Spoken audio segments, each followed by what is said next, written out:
أعوذ بالله من الشيطان الرجيم. بسم الله الرحمن الرحيم. السلام عليكم ورحمة الله وبركاته. الحمد لله نحمده ونستعينه ونستغفره ونستهديه ونتوب إليه ونعوذ بالله تعالى من شرور أنفسنا ومن سيئات أعمالنا. من يهده الله فلا مضل له ومن يضلل فلن تجد وليا مرشدا. أشهد أن لا إله إلا الله وحده لا شريك له وأشهد أن محمدا عبده ورسوله بلغ رسالة وأدى الأمانة ونصح الأمة وتركنا على المحجة البيضاء ليلها كنهارها لا يزيغ إلا هالك. اللهم صل على محمد وعلى آل محمد كما صليت على إبراهيم وعلى آل إبراهيم إنك حميد مجيد. اللهم بارك على محمد وعلى آل محمد كما باركت على إبراهيم وعلى آل إبراهيم إنك حميد مجيد. أما بعد. Alhamdulillah wa syukur lillah wa la hawla wa la quwwata illa billah.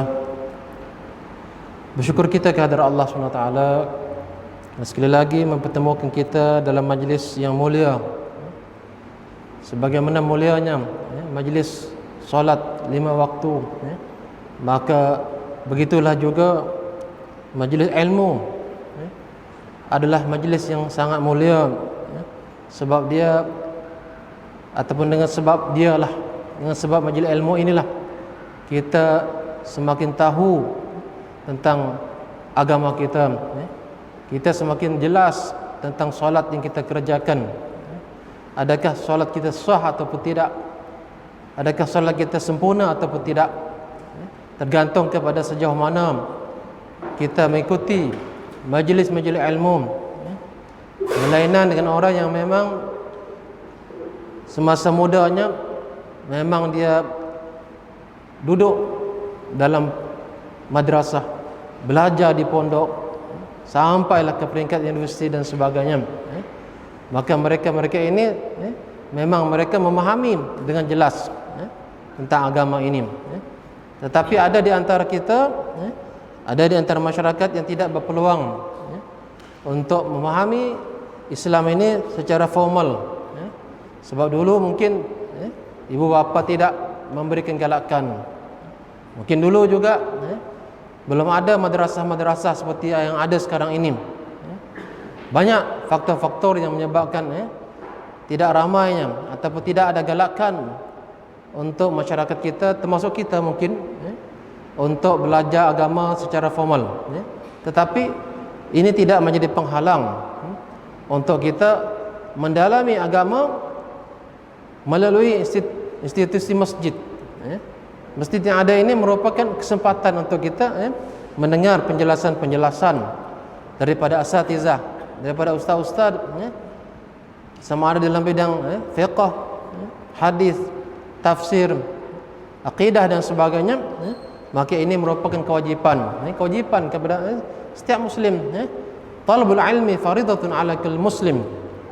Menuntut ilmu wajib ke atas setiap muslim, termasuklah muslimah. Sebab tanpa menuntut ilmu, tanpa dia belajar ilmu, dia tidak mungkin akan tahu tentang hakikat agama ini. Jadi oleh sebab itulah orang yang sengaja tidak belajar, maka banyak kesalahan-kesalahan, banyak dosa yang dilakukan. Dia tidak mengetahui bahawa apa yang dibuat itu adalah kesalahan, adalah dosa.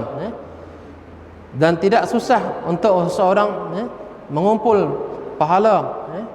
Apabila dia belajar, dia kata, oh rupanya jalan untuk menuju ke syurga ni Allah telah bentangkan. Ini dalam satu hadis Rasulullah menyebut, barang siapa yang melalui satu jalan, dan dengan jalan itu dia mencari ilmu, sahharallahu lahu bihi tariqan ilal jannah, maka Allah akan mudahkan jalannya ke syurga. Jadi jalan untuk ilmu ni bukan jalan sembarang, tetapi jalan untuk menjejak ke syurga. Jadi tidak cukup seseorang hanya Islam dan Muslim, sekadar dia sembahyang 5 waktu, puasa bulan Ramadan, tetapi dia sendiri tidak mengetahui secara jelas tentang Islam daripada berbagai sudut. Jadi ini kesempatan yang Allah berikan kepada kita untuk kita belajar dan menuntut ilmu. InsyaAllah kita menyambung lagi pembacaan hadis-hadis tentang ta'un ataupun wabak. pahala buat mereka yang ditimpa sakit ataupun penyakit.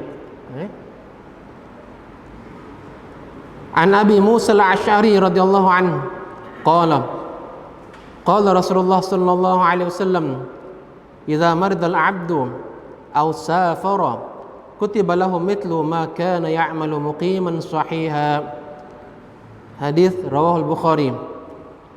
Daripada Musa al-Asy'ari radhiyallahu anhu, dia berkata, sesungguhnya Rasulullah sallallahu alaihi wasallam berkata, sekiranya seseorang hamba itu ditimpa sakit ataupun penyakit atau sedang bermusafir, maka akan ditulis sebaginya pahala amalan seperti seorang yang sihat atau bermukim.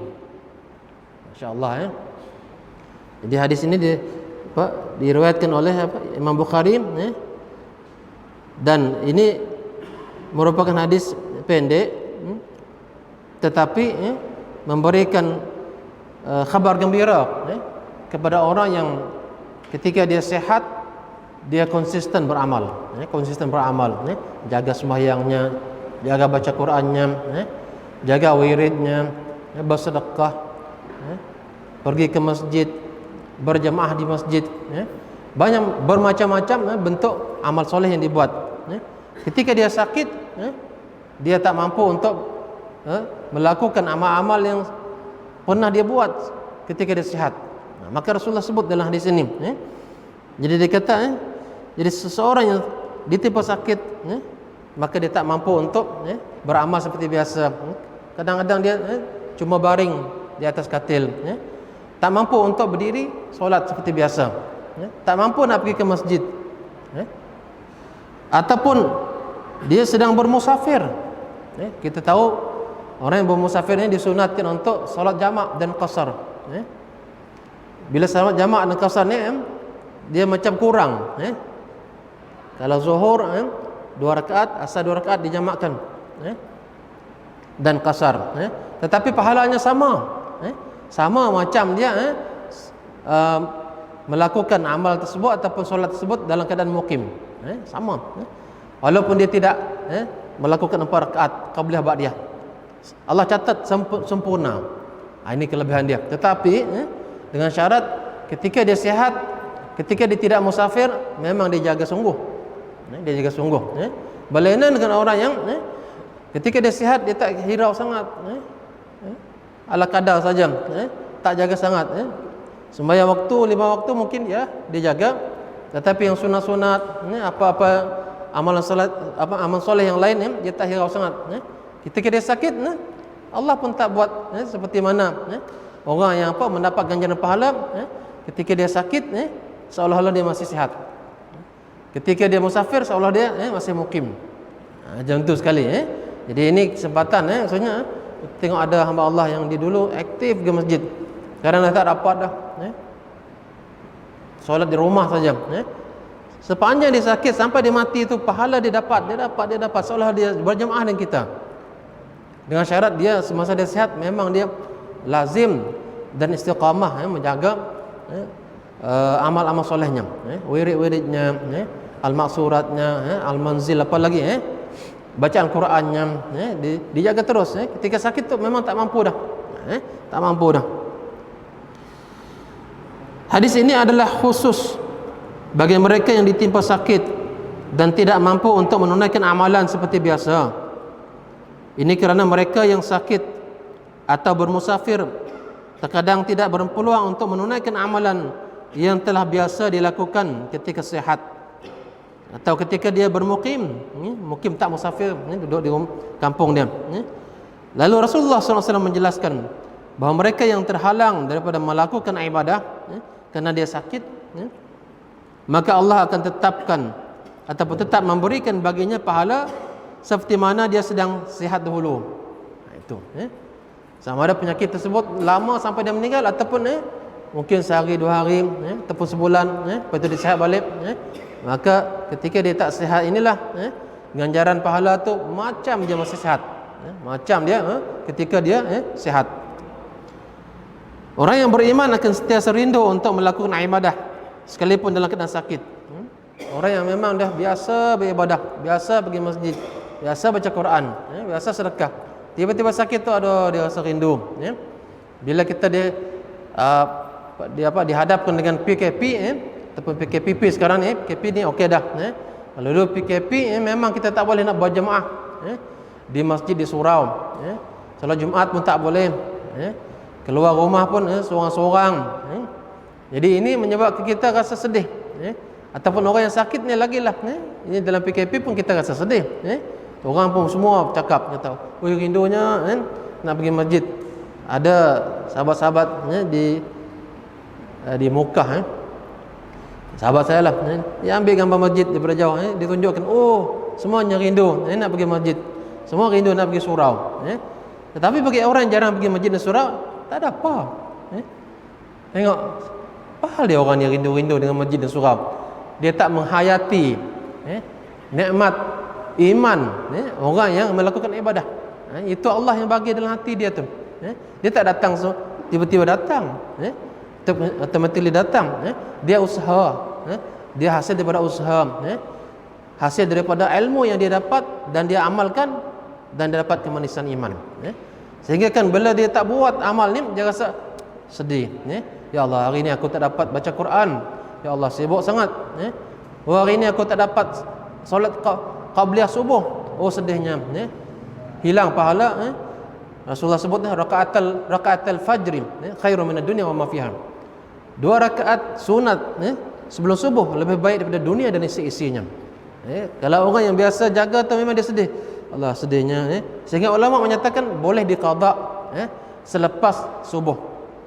Biasa lepas subuh kita, ya, tak dilarang untuk sembahyang, kan, ya. Itu waktu larangan selepas subuh, ya. Lepas subuh, ya. Tetapi bagi orang yang lazim sembahyang sunat, ya, qabliyah, ya, tiba-tiba dia, ya, lambat bangun, terlepas dia sembahyang qabliyah ni, terus masuk, dah qamat dah iqamah, ya. Maka dia sembahyang subuh, lepas tu dia boleh qada, ya. Apa dia qada? Tu sembahyang sunat qabliyah. Begitu sekali, ya, Rasulullah tak pernah tinggal, ya. Tak pernah tinggal salat sunat, ya, 2 rakaat, ya, sebelum subuh, ya, sebelum subuh tu, ya. Sebab pahalanya sangat besar, ya. Apalagi subuh, ya. Salat sunat subuh pun, ya, maksudnya lebih baik daripada dunia. Dunia ni bagi Allah tu, ya, tak ada apa, ya. Lebih baik daripada dunia dan seisinya, ya. Itu, ya, itu dia punya ini, ya, Allah, ya, sebut kepada Rasulullah SAW, ya. Kalau salat subuh, Masya Allah, ya, memang kita berada dalam jaminan Allah SWT, ya. Jadi inilah, ya, inilah yang disebut oleh Rasulullah SAW, ya.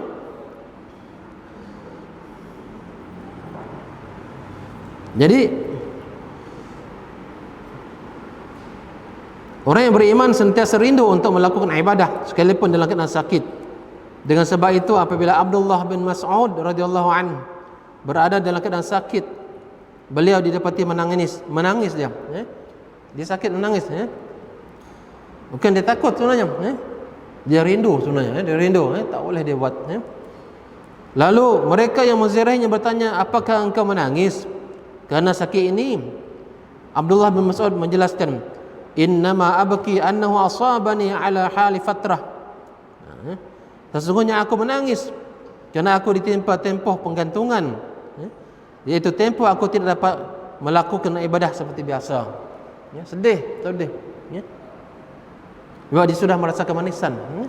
Tapi kalau orang tak merasa apa-apa, kata tak ada apa, ya. Tak sembahyang Jumaat, lagi senang, kata, wah, ini yang senang, ya. Senang, ya. Sebab apa, inilah kesempatan untuk tidak salat Jumaat, ya. Sebelum ini memang terpaksa pergi ke masjid, ya. Ada, ya, remaja-remaja, ya. Yalah, remaja-remaja ni kalau di Masjid Syikiran ada beberapa kerat, ya. Ya, yang saya perhatikan lah, ya. Kadang-kadang ada ketikanya saya, ya, terlambat sebab keluar, ya. Saya pun pecut, ya, sampai ke rumah, ya. Ini orang apa nak sembahyang dah, ya. Saya pun pecut, di belakang masjid ni, ya. Oh, dia tak bangun, tengok, ya, dia tak bangun, ya. Saya sembahyang, ya. Lepas itu, ya, balik, orang rumah kata sebab kuartus ni dekat masjid, dia kata, ya, Assalamualaikum warahmatullahi. Assalamualaikum warahmatullahi. Kata memang, boom, motosikal mereka. Woi, solat di atas motosikal, ya. Mereka tak solat, ya. Ini remaja-remaja, adalah beberapa, ya. Ada beberapa, ya. Jadi mungkin di sini tak ada, ya. Jadi ini dahsyat. Ada remaja yang macam tu, maksudnya ialah remaja kan. Saya tak tahu kalau orang dewasa, orang tua buat macam tu, memang dahsyat memang dahsyat Jadi solat Jumaat ni bagi orang yang memang dia mencari alasan, itulah PKP inilah Kalau boleh panjang lagi PKP dia aku tak sembahyang kata senanglah Kalau di Aceh memang kena sebat di Aceh orang yang tak solat Jumaat ni kena sebat ditangkap tak sembahyang Jumaat Kalau dibuat macam tu tempat kita ni ramai juga yang kena masuk dalam van jenazah dibawa lepas tu disebat banyak Jadi ini Abdullah bin Mas'ud ini dia kata aku sedih aku tak seperti biasa ni ini waktu aku tak dapat beribadah seperti biasa bukan sebab dia sakit dia menangis sebab sedih tak dapat beribadah seperti biasa itu sebenarnya Jadi ini kesempatan untuk kita kita jaga ibadah kita ni. Bila kita sakit nanti bukan kita minta tiba-tiba kita sakit. Tak boleh buat apa ni, macam mana ni? Tak apa. Allah bagi ganjaran pahala seperti kita sihat. Kita musafir pun macam tu juga. Macam mana ni? Tak boleh nak ini sangat ala kadar saja jamak sembahyang jalan lagi, jamak lagi. Tapi tetap pahala kita dapat sempurna insya-Allah. Kadang-kadang orang tak faham, dia kata aku tak nak solat jamak dan kasar, apalagi kasar sebab dengan kasar ni jadi pendek tak sempurna sembahyang ulama menyebut bagaimana Islam ni memberikan rukhsah Allah memberikan rukhsah bagaimana Allah suka kita melakukan kewajipan dalam bentuk yang tamam yang sempurna rakaat ni Allah pun suka kalau kita mengambil rukhsah maksudnya kelonggaran yang Allah sediakan ketika waktu-waktu tertentu ketika sakit, ketika musafir Allah suka dan Allah bagi sempurna 2 rakaat itu zuhur tu macam 4 rakaat zuhur juga sama dia tak kurang jadi orang tak belajar dia tak tahu kata aku tak suka nak solat kasar ni dia potong kita separuh pahala pun separuh tak sempurna dia dapat sempurna Okey kita pindah ke hadis yang ke-17 Galakkan mengambil rawatan ataupun berubat. An Usamah ibn Syarikin yaqulu syahidtu Nabiy sallallahu alaihi wasallam wal a'rab yas'aluna qalu ya Rasulullah fahal alaina junahun an natadawa faqal tadawu ataupun tadawu kalau di sini Tadawaw ya ibadallah fa inna Allah lam yada' da'an illa wada'a lahu dawa'an. Rawahu Ibnu Hibban dalam Sahih Ibnu Hibban. Daripada Usamah bin Syarik radhiyallahu anhu beliau berkata aku menyaksikan beberapa golongan Arab Badawi Arab kampung bertanya kepada Rasulullah sallallahu alaihi wasallam. Kata mereka, wahai Rasulullah, adakah berdosa sekiranya kami berobat mengambil rawatan ketika sakit Maka Rasulullah SAW pun bersabda, berobatlah wahai hamba Allah tadawu ataupun tadawaw ya ibadallah berobatlah wahai hamba Allah kerana sesungguhnya Allah tidak akan menurunkan satu penyakit melainkan disertakannya pada penyakit tersebut penawar yaitu buat penyakit tersebut maksudnya nanti ada ubatnya bila Allah takdirkan ada penyakit ni turun apa-apa jenis penyakit adalah penawarnya kalau tidak ini sebab itu orang disunatkan untuk apa untuk berubat nanti kita bahas macam mana pendapat ulama ni apa hukum berubat sama ada berubat di hospital atau berubat dengan ubat cara perubatan Islam alternatif ruqyah tawar menawar dengan ayat Quran dan sebagainya Jadi kita tengok dulu yang pembahasan ini ataupun ulasan ini. Al-Imam As-San'ani menjelaskan bahawa hadis ini adalah satu petunjuk dari Rasulullah SAW tentang keharusan untuk berubat dan mencari penawar bagi penyakit. Ini satu pendapat ni, harus Dia tak wajib dia kata Tapi pendapat lain kata sunat Kalau Imam As-Sanani menyatakan ini tanda ataupun dalil menyatakan bahawa berubat itu adalah harus, boleh. Tak berubat pun boleh, kata tak berdosa. Ini bahkan adalah menjadi suatu keperluan buat hamba untuk meneliti punca dan kesan, sebab dan musabab yang membawa kepada penyakit dan kesembuhan. Ini adalah asas yang penting sebelum seseorang itu bertawakal kepada Allah. Oh, tak apa, aku tawakal kepada Allah, doa aja. Tak pergi hospital, tak pergi ke ubat rawatan alternatif dan sebagainya. Doa saja. Itu belum cukup ataupun tidak dianggap sebagai tawakal. Dia kena ikhtiar dulu, usaha dulu. Kata As-Sanani, fa inna tarkaha ajzun yunafi tawakkul, yunafi tawakkal alladhi haqiqatuhu. Maka meninggalkan daripada meneliti punca dan kesan, cari sebab penyakit ini. Ini sebab apa penyakit ini? Adalah satu kelemahan yang menafikan hakikat tawakal. Ini Dr. Muhammad Dia Al-Azami menjelaskan, dalilun ala itsbatil ilaji wa anna tadawa mubahun wa laysa biwajib wal ihmalu fihi mazmumun illa ashabul azaim kama jaa fi sahihaini.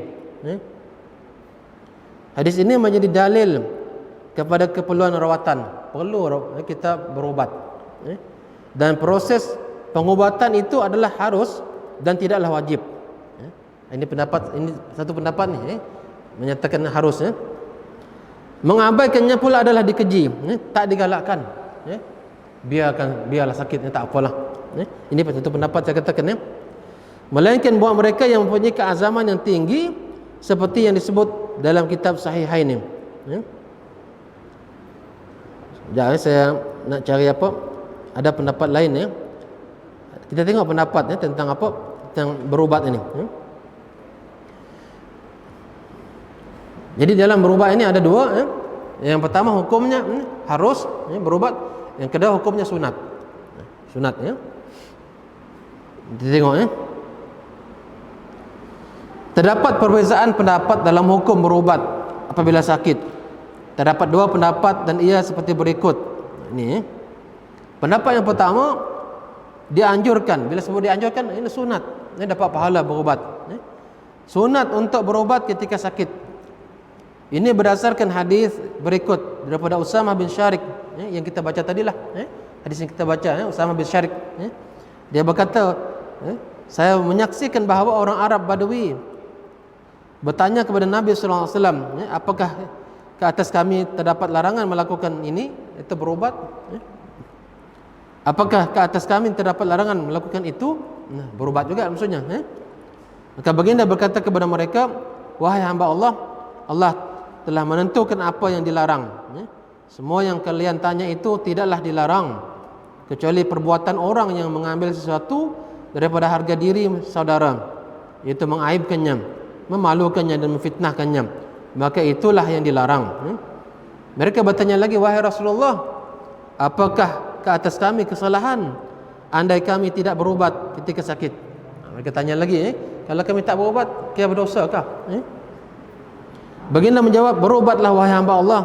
Ini kerana sesungguhnya Allah Subhanahu wa taala tidak menjadi satu penyakit, tidak menjadikan satu penyakit melainkan menjadikan juga bersamanya obat. Melainkan penyakit tua. Penyakit tua ni memang tak ada ubat lah. Pergi ke Jepun cari ubat. Anti-aging, apa lagi nama dia? Awet muda. Ada seorang ni umurnya 60, macam umur 20 katanya. Saya pun tak tahu juga. Ada orang yang main make up. Memang orang tua, 60, dia make up.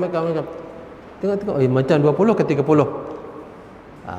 Saya kata ambil spirit bersih muka dia, jadi tua balik. Itu tak asli, bukan macam tu. Itu yang tipu. Jadi kecuali tua ataupun kecuali mati, illa sam. Mati tak boleh nak diubat. Tua memang tak boleh diubat. Memang dah tua. Mereka bertanya lagi, wahai Rasulullah, apakah kebaikan yang boleh diberikan oleh Allah kepada seorang hamba guna menjawab akhlak yang mulia? Okey, kita tengok berdasarkan hadis ini, hukum berubat ialah dianjurkan, itu sunat. Ini satu pendapat. Dalilnya ialah sabda Rasulullah SAW, berubatlah wahai hamba Allah. Ini dia anjuran. Hadis ini juga memberikan motivasi kepada pakar-pakar dalam bidang perubatan untuk terus berusaha mencari ubat yang terbaik lagi halal bagi setiap penyakit. Kerana sesungguhnya Allah tidak menjadi suatu penyakit melainkan menjadikan bersamanya ubat, melainkan tua. Sekarang ni beberapa buah negara dikatakan kalau orang Arab katakan qila, dikatakan ataupun ialah menurut info yang sampai kepada kita, contohnya Rusia, contohnya ada beberapa negara lain lagi yang mengatakan kami sudah menjumpai vaksin COVID-19, terutama Rusia lah. Dikata anak dia sendiri pun itu anak Putin, Presiden Putin, dia kata anak aku pun dia kata dalam proses testing vaksin inilah. Kalau dia betul-betul berkesan, mungkin akan dia ekspor lah. Negara lain pun sedang macam tu juga, mendaftar kepada pihak WHO. Oh, ini ubat kami dah okey dah. Cuba. Jadi mencari ubat ini adalah bagi pakar ni adalah sangat digalakkan. Sangat digalakkan. Kalau orang Islam dia dapat pahala ni. Untuk kemaslahatan orang ramai.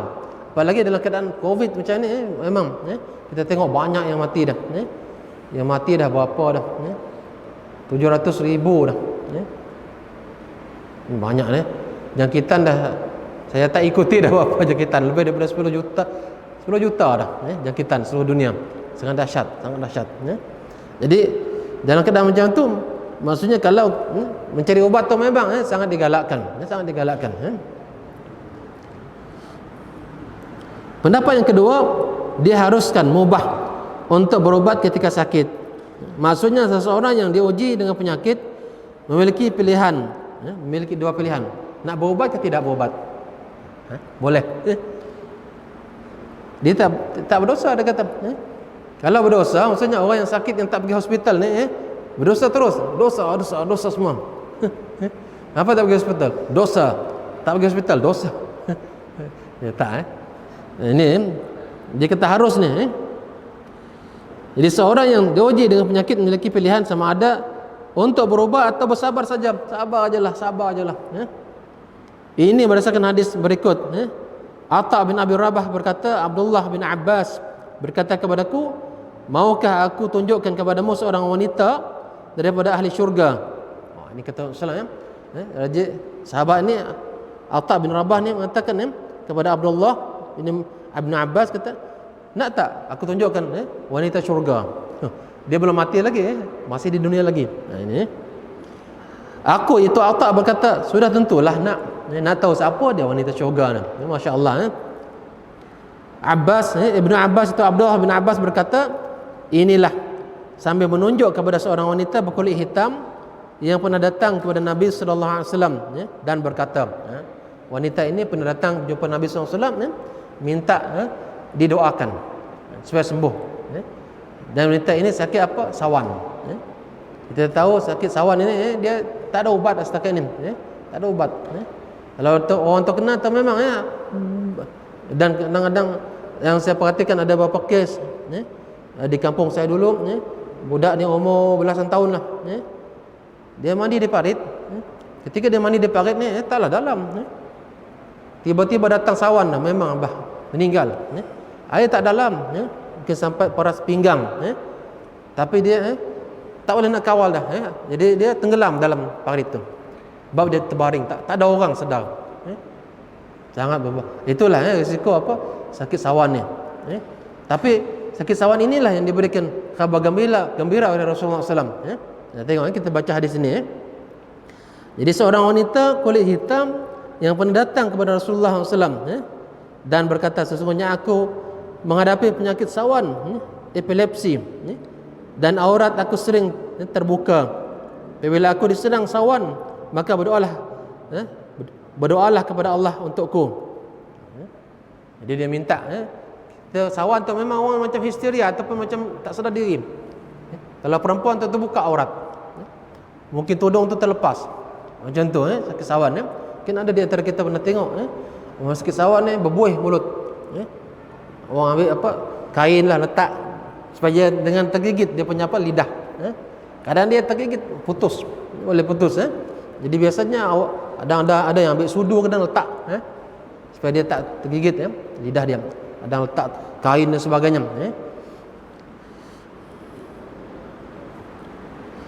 Kemudian Rasulullah menjawab, jika kamu mahu, bersabarlah dan bagimu syurga. Subhanallah.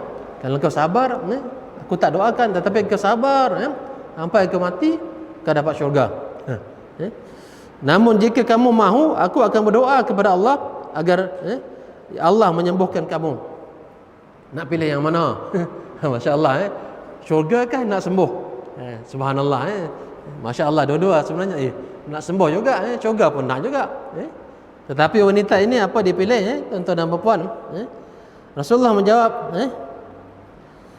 bukan. Wanita ini menjawab, aku akan bersabar ya Rasulullah. Dia pilih syurga. Dia pilih syurga. Aku akan bersabar. Dia berkata lagi, auratku sering tersingkap atau terbuka bila aku diserang sawan. Maka berdoalah kepada Allah untukku agar auratku tidak tersingkap lagi. Ibnu Abbas berkata, maka Rasulullah mendoakan agar bukan sembuh, mendoakan agar auratnya tidak terbuka ketika dia datang sawan. Dia kata, aku sabar Rasulullah, tak payah doa untuk aku kesembuhan. Tengok kalau Rasulullah doakan memang sembuh. Rasulullah ni doa mustajab. Doa aja terus. Bukan besok lusa nak sembuh, tak. Terus, instan. Ini wanita yang dimaksudkan dalam hadis ini namanya Ummu Zufar. Dia seorang yang berbadan tinggi dan Atta melihatnya berada di sisi tirai Kaabah. Berdasarkan hadis ini, hukum berubat ialah harus, ini pendapat yang kedua, harus mubah saja. Ini kerana jika hukum berubat adalah dianjurkan sunat, nescaya Rasulullah SAW akan menganjurkan wanita itu untuk berubat. Berubatlah, kau kena sawan ni. Tapi Rasulullah kata, Rasulullah tak anjurkan. Tapi kalau engkau nak syurga, kata, bersabarlah. Tengok ini dalil yang diambil oleh ulama berdasarkan kepada apa yang terjadi kepada wanita ini. Antara cara berubat ialah doa dan ruqyah, jampi-jampian yang disyariatkan dalam Islam. Sementara doa dan ruqyah daripada Rasulullah SAW pasti mujarab dengan izin Allah Subhanahu Wa Taala. Itu. Jadi mana kita nak ambil? Sebenarnya kita tengok pendapat yang kuat. Apa pendapat yang paling kuatnya? Nak katakan berubat ini sunat ataupun harus? Pendapat yang kuat di antara dua pendapat di atas, yang terkuat tentang hukum berubat ialah bergantung kepada kemampuan setiap pesakit. Kuatkah, sabarkah menghadapi penyakit? Kalau sabar sungguh macam perempuan ini, sabar. Bila tiba masanya kena sawan, sabar. Tetapi dia terjaga auratnya sebab doa Rasulullah SAW. Itu sampailah dia mati. Dan dia dijanjikan syurga. Tengok dapat syurga ini dijanjikan oleh Rasulullah SAW ni. Masya Allah. Begitu juga yang sakit sawan lain juga.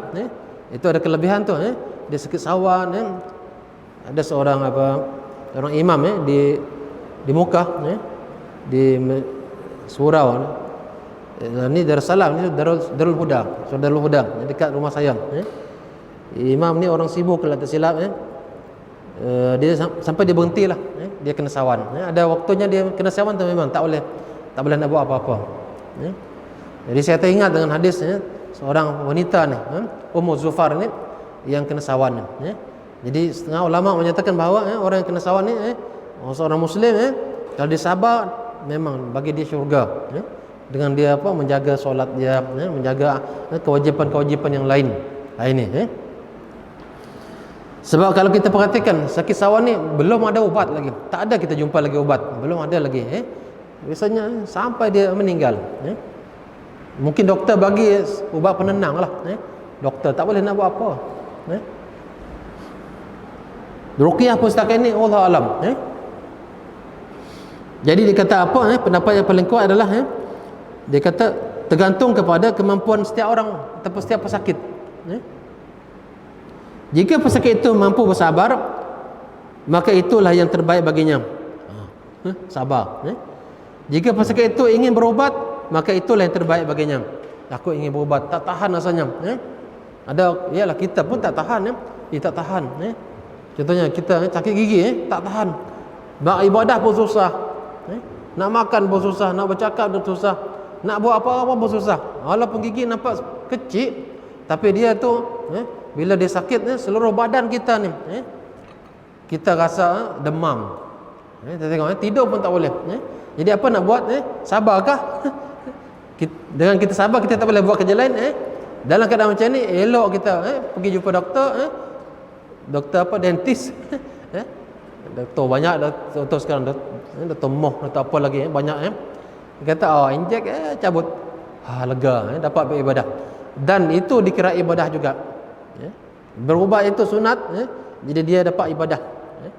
Lepas itu dia dapat beribadah dengan senang dan selesa. Kena faham macam tu. Ada jadi orang tak apalah aku sakit sehingga kan dia tak boleh nak sembahyang. Apalah gunanya? Susah nak sembahyang, susah nak melakukan ibadah lain. Baca Quran pun sikit je sakit. Tak gunalah macam tu. Tak gunalah. Apalagi sakit sakit-sakit yang memang ada sakit apa macam sawan tadi memanglah tak boleh pergi ke doktor pun sekadar bertahan sekejap je untuk meredakan saja. Jika pesakit itu memiliki tanggungan di bawahnya, ada orang yang jadi kewajipannya tanggungan anak-anaknya, siapa lagi isterinya, seperti suami yang menjaga ahli keluarganya atau ibu yang menjaga anak-anaknya yang masih kecil, maka berubat ketika sakit adalah lebih utama. Dia sakit, tetapi kalau dia berubat insya-Allah boleh sembuh. Dia ada tanggungannya, anaknya, ada isterinya. Bayangkan kalau dia tak berubat, siapa yang nak mencari nafkah hidup? Jadi lebih susah. Jadi orang yang seperti ini maka lebih aula, lebih maksudnya menghampiri wajib dia berubat. Hampir wajib dia berubat. Maksudnya sangat digalakkan berubat sehingga dia mudah untuk meneruskan usaha-usaha untuk mencari nafkah untuk orang yang di bawah tanggungannya, anak dan isterinya. Nah itu tak boleh dia ambil hukum, ambil harus je lah, aku sabar, aku nak dapat pahala. Tak. Mencari nafkah untuk anak isteri pun itu pun pahala. Banyak pahala tu. Maka apa yang berlaku jadi kalaulah suami ni ada orang-orang ataupun orang yang ada di bawah, yang di bawahnya ada tanggungan maka dia sangat digalakkan untuk berubat. Maka berubat ketika sakit adalah lebih utama. Bahkan hukumnya boleh dia katakan wajib. Dia katakan wajib berubat supaya hak-hak orang yang berada di bawah tanggungannya tidak teraniaya. Kita tengok dalam TV selalu kan yalah orang yang kita tengok dalam TV disorot oleh RTM atau TV3 atau apa kah. Mereka ini dah habis ya? Saya dah bunyi kah? Allah.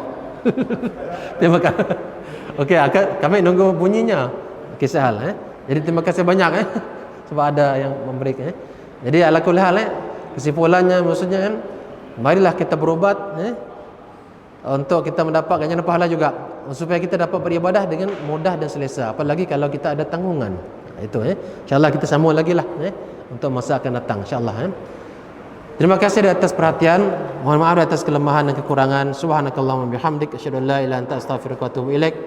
Bismillahirrahmanirrahim. Al-'asr innal insana lafi khusr illa allazina amanu wa 'amilus solihati wa tawassaw bil haqqi wa tawassaw bis sabr. Assalamualaikum warahmatullahi wabarakatuh.